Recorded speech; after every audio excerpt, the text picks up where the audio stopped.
অমৃত ভারত প্রকল্পে মেদিনীপুর স্টেশনকে ঢেলে সাজানোর জন্য মেদিনীপুর শহরের ভুইয়াপাড়া এলাকায় দীর্ঘদিন যাবৎ রেলের জমিতে বসবাসকারী বাসিন্দাদের দিন সাতেক আগেই উচ্ছেদ নোটিশ দিয়েছে রেল। খুমরেছে এলাকাবাসীর। এই পরিস্থিতিতে সাংসদ জুন মালিয়ার সাথে দেখা করে সমস্যা সমাধানের দাবি করলেন এলাকাবাসীরা। শনিবার রাতে মেদিনীপুর সার্কিট হাউসে জুন মালিয়ার সাথে দেখা করেন তারা। তুলে দেন তাদের দাবিপত্র। গোটা বিষয় নিয়ে এলাকাবাসীর সাথে কথা বলার পর জুন মালিয়া জানিয়েছেন, এলাকাবাসীদের দাবি নিয়ে রেলমন্ত্রীকে চিঠি দেবেন তিনি, যাতে মানুষগুলোর সমস্যার সমাধান হয় সেই বিষয়ে উদ্যোগী হবেন তিনি। উল্লেখ্য, এই ভুইয়াপাড়া এলাকায় রেলের জমিতে দীর্ঘদিন ধরে বসবাস করছে প্রায় 1000-এর বেশি পরিবার। এর আগেই পুনর্বাসনের দাবিতে সরব হয়েছে তারা। আদৌ কি তাদের সমস্যা মিটবে, ওটা এখন সব থেকে বড় প্রশ্ন।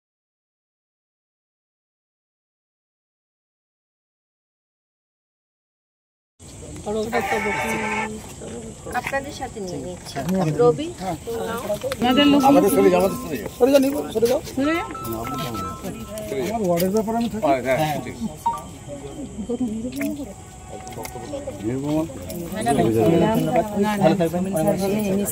আমাদের খুব মুশকিল আসান করে দিয়েছে, খুব আমরা দুবিধায় ছিল।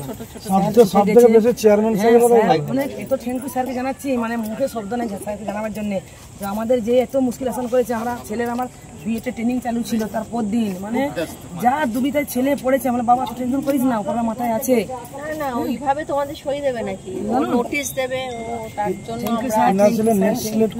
দিদিও আছে। হ্যাঁ তোমাদের সাথে মমতা দিয়ে আছে, সবার আগে মমতা দিয়ে ঝাঁপাবে, তোমার চিন্তা করো নাই। পরিবার ওখানে আছে ম্যাডাম।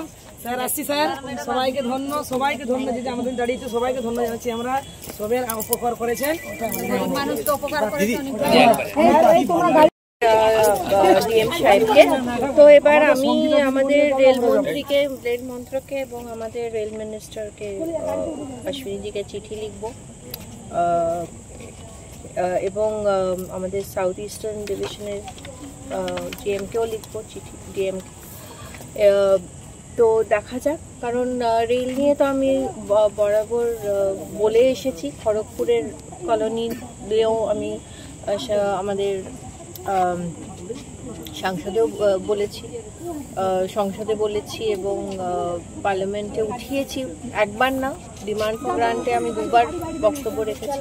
নিশ্চয়ই আমার এলাকার মানুষরা বিপদে পড়লে তাদের পাশে তো দাঁড়াতেই হবে। এবং আজকে এই চিঠিটা ওনারা লিখেছেন আমার কাছে, তো রিকোয়েস্টটা রাখার চেষ্টা করব, দেখা যাক কি হয়। ঠিক আছে।